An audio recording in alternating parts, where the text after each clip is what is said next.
Uygun bir tencereye 7 su bardağı sıcak suyumuzu alalım. Daha sonra üzerine 4 yemek kaşığı yıkayıp ve süzdürmüş olduğumuz pirinçlerimizi ekleyelim. Su yerine tavuk suyu veya et suyu da kullanabilirsiniz veyahut tavuk suyu et suyunu karıştırarak da çorbanızı daha da lezzetlendirebilirsiniz. Pirinçlerimizi ara ara karıştırarak istenilen yumuşaklığa ulaşıncaya kadar kontrollü bir şekilde pişirmeye bırakıyoruz. Kıymetli takipçilerim, beni hangi ülkeden veya hangi şehirden izliyorsanız yorumlar kısmına yazıp benimle paylaşırsanız gerçekten çok sevinirim. Çorbamızın terbiyesi için uygun bir kabın içerisine bir adet yumurta sarısını alalım. Üzerine bir su bardağı yoğurt, bir yemek kaşığı da unumuzu ekledikten sonra tüm malzemelerimiz homojen bir kıvam alıncaya kadar çırpalım.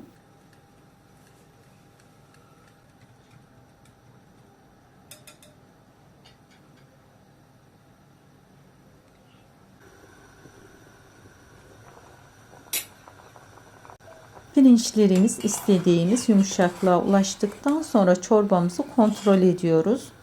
Hazırladığımız terbiyenin kesilmemesi için çorbanın sıcak suyundan 1-2 kepçe alarak terbiyemizi ekliyor ve güzelce karıştırarak ılıtıyoruz.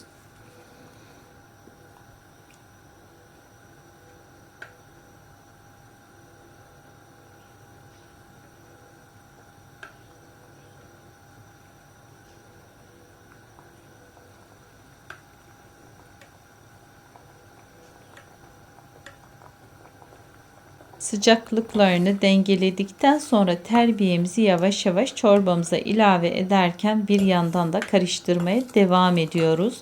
Bu yöntem sayesinde çorbamız pürüzsüz bir kıvam alıyor ve çorbamız kesilmiyor. Çorbamız kaynayıncaya kadar karıştırma işlemine devam edelim.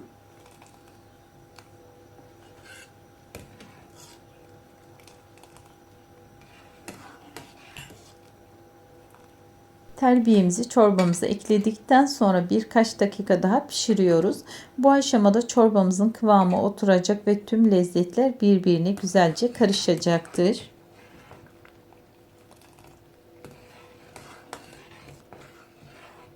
Gördüğünüz gibi gerçekten de harika bir kıvamı oldu. Çorbamız kaynarken biz de üzeri için sosunu hazırlamaya geçelim. Uygun bir tavanın içerisine 2 yemek kaşığı sıvı yağımızı alalım. Üzerine 1 yemek kaşığı da tereyağımızı ekleyelim. Tereyağımız tamamen eriyip yağımız kızdıktan sonra içerisine yarım yemek kaşığı kuru nanemizi ekleyelim.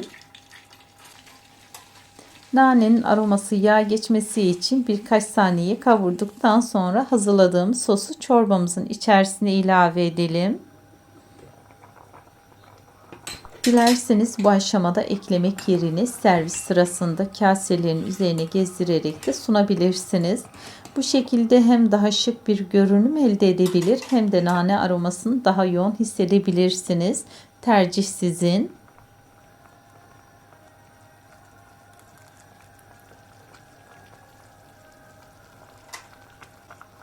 Daha sonra şöyle güzelce karıştıralım.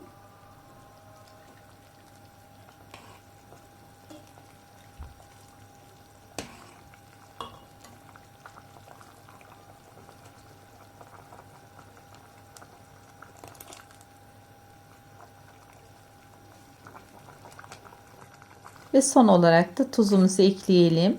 Yoğurtlu çorbalarda tuzu en son ilave etmek çorbamızın kesilmesini önlemeye yardımcı olan önemli bir püf noktasıdır. Tuzunu ekledikten sonra 1-2 taşım daha kaynatıyor ve ocağın altını kapatıyoruz. Ben sizlere şöyle kıvamını da göstermek istiyorum. Gerçekten de harika bir kıvamı oldu.